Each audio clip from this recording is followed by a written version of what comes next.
हरे कृष्णा। तो आज राजविद्या का चौथा अध्याय हम लोग करने जा रहे हैं और जिसका नाम है महात्माओं के माध्यम से ज्ञान। तो असल में ज्ञान की शिला प्रभुपाद इस अध्याय में दो विधियां बता रहे हैं, आरोही और अवरोही।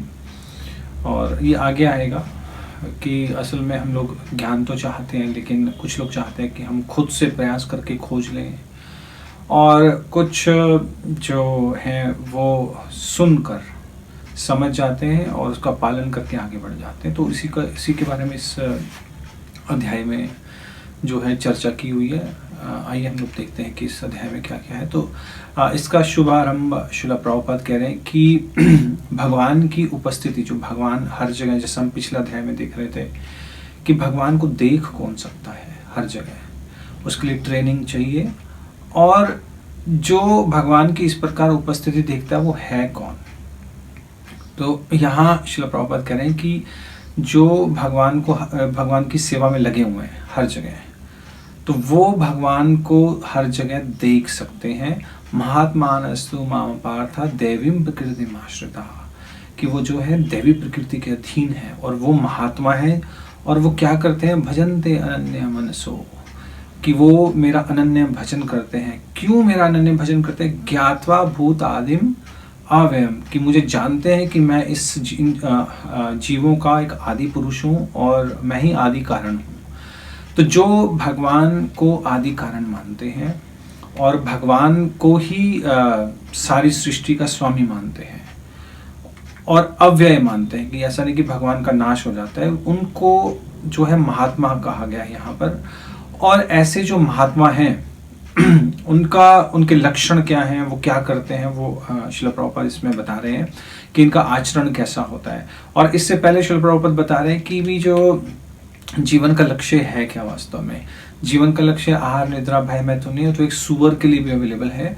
हमें इसके लिए नहीं, अथा तो ब्रह्म जिज्ञासा, ब्रह्म को जानने का प्रयास करना चाहिए, भगवान को जानने का प्रयास करना चाहिए।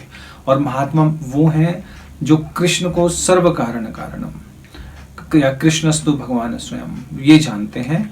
और फिर उनका आचरण जो है वो भी बदल जाता है। ऐसा नहीं है कि भी हम भगवान कृष्ण को मानते हैं कि कृष्ण भगवान है और फिर अपना जो कार्य कर रहे वैसे ही करेंगे। नहीं, उनका जो आचरण है, उनका जो क्रियाएं हैं संसार में, वो बिल्कुल बदल जाएंगी। क्योंकि जिसे भगवान के बारे में ज्ञान हो गया, जिसने भगवान को जान लिया, समझ लिया, वो एक साधारण कार्य नहीं कर सकता, वो एक अलग स्तर पे, अलग लेवल पर कार्य करेगा।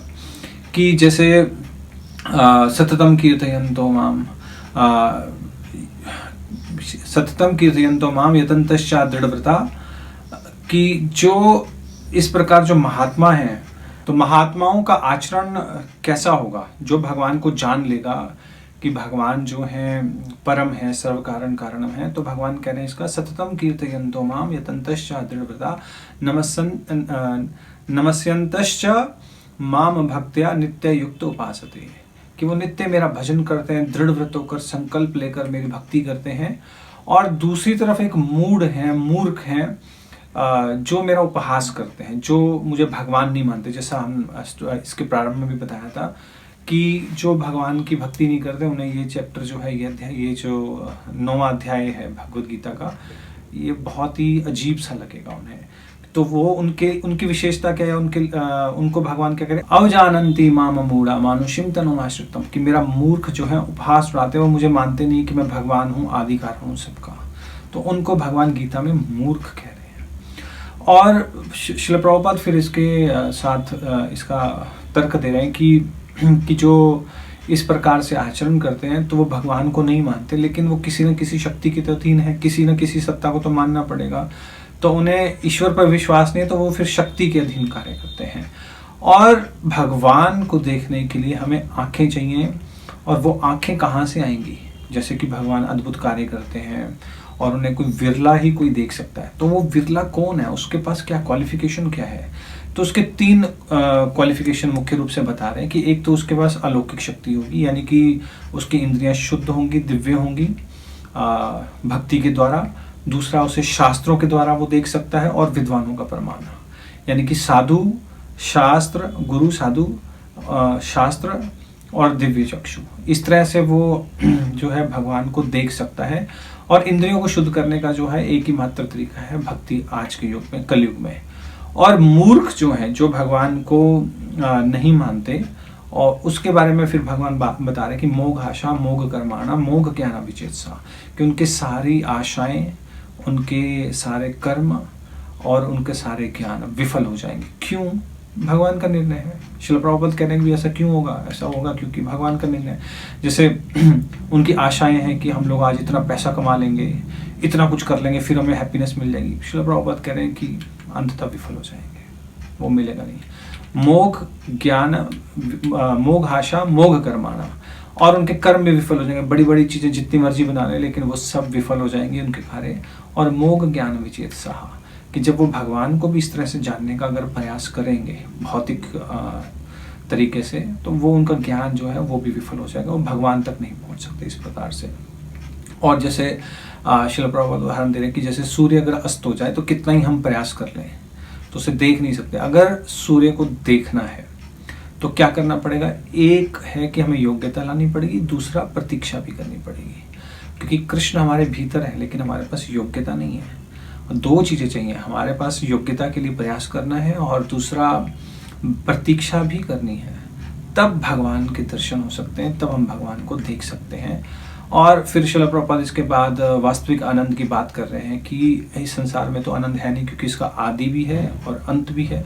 लेकिन आध्यात्मिक जगत में ऐसा आनंद नहीं है। आध्यात्मिक जगत में जो आनंद है वो अनंत है, और इसलिए हमें कृष्ण भावनामृत को अपनाना चाहिए। और भगवत साक्षात्कार कैसे हो सकता है, यानी भगवान के धाम जाना है तो भगवत साक्षात्कार चाहिए, और उसके लिए हमें क्या करना होगा? तो श्रील प्रभुपाद कह रहे कि पहले तो प्राचीन काल में जो बड़े बड़े ऋषि मुनि थे वो बहुत तपस्याएं करते थे, तब भी भगवत साक्षात्कार नहीं हो पाता था उनको।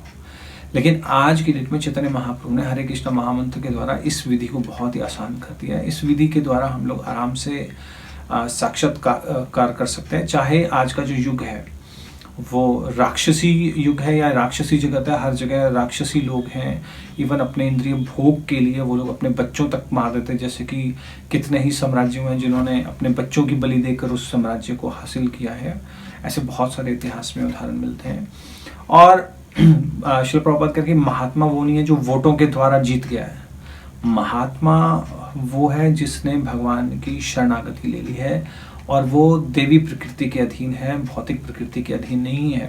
चाहे जो महात्मा है वो भौतिक और आध्यात्मिक शक्ति में कोई भेद नहीं करता, क्योंकि वो जानता है कि सारी शक्तियां भगवान की हैं।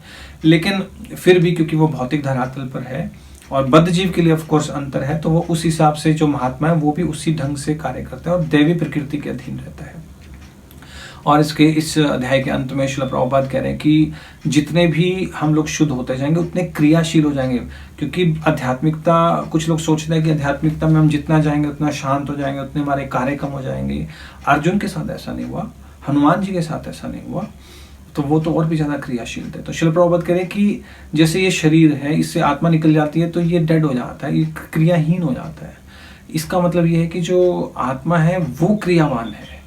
और अगर शरीर जो है, जिसकी लिमिट्स हैं, सीमाएं हैं, वो इतना बद्ध है और उसके अंदर आत्मा रहकर उसको भी इतना क्रियाशील बना देती है, तो आप ये सोचो कि जब आत्मा शरीर से मुक्त हो जाएगी तो कितनी क्रियावान हो जाएगी, कितने वंडरफुल कार्य कर सकती है। इसलिए हम लोग जितना शुद्ध होंगे उतना क्रियाशील हो जाएंगे, और हमारी जो स्वाभाविक स्थिति है वो भगवान की सेवा करने की है। और वो क्रियाहीन सेवा नहीं है, क्रियावान सेवा है। और ये क्रियावान सेवा जो है किस प्रकार होगी? श्रवण और कीर्तन के द्वारा होगी। श्रवण करना है, श्रवण और कीर्तन श्रील प्रभुपाद कह रहे दोनों बंधु हैं, क्योंकि बिना श्रवण के हम लोग कीर्तन नहीं कर सकते। कीर्तन का मतलब है भगवान की महिमा का गुणगान करना। जब तक हम उसका श्रवण नहीं कर सकते तब तक हम भगवान की महिमा का गुणगान भी नहीं कर सकता। और इसके लिए कोई भौतिक योग्यता नहीं चाहिए, जस्ट श्रवण करना है और कीर्तन करना है, भगवान की महिमा गाना है। ऐसा नहीं है कि कोई इसके लिए PhD चाहिए, कोई आपको बहुत सारी लैंग्वेजेस आनी चाहिए, संस्कृत आनी चाहिए, ऐसा कोई श्रील प्रभुपाद करे, कोई ऐसा नहीं है। जैसे भगवद गीता को में अर्जुन भगवान कृष्ण से सुन रहा है, उसी प्रकार हम भी अगर अथॉरिटी से, प्रामाणिक गुरु से और साधुओं से सुनेंगे तो हम भी अथोराइज्ड हो जाएंगे। और ज्ञान की विधियों की यहाँ पर फिर इसके बाद श्रील प्रभुपाद बात करें कि दो तरह से हम लोग ज्ञान प्राप्त कर सकते हैं। एक है कि अपने से खोज कर लें, जिसको हम लोग कहते हैं अवरोही क्रम, और एक है आरोही क्रम जो ऊपर से नीचे आएगा, हम लोग उसे एक्सेप्ट कर लेंगे। तो दोनों में से बेटर क्या है? तो श्रील प्रभुपाद कहते हैं कि हमारे अंदर 4 दोष हैं, और क्योंकि हमारी चीटिंग प्रोपेंसिटी है, हम लोग धोखा देने की वृत्ति है, अपूर्ण इंद्रियां हैं, और इस प्रकार 4 दोष हैं, और इन दोषों से हम बचकर सही ज्ञान प्राप्त नहीं कर सकते। लेकिन भगवान से जो ज्ञान आ रहा है वो दोष रहित है, इसलिए हम उस ज्ञान को जब परंपरा के माध्यम से प्राप्त करेंगे तो वो भी दोष रहित होगा और हमारा कल्याण करने वाला होगा। और इस प्रकार श्रील प्रभुपाद वर्णन करें कि ये ज्ञान जो है हमें परंपरा के माध्यम से प्राप्त करना है। तो अगले अध्याय में फिर श्रील प्रभुपाद परंपरा की बात कर रहे हैं। तो ये था आज का अध्याय। Thank you very much. Hare Krishna. Srila Prabhupada की जय।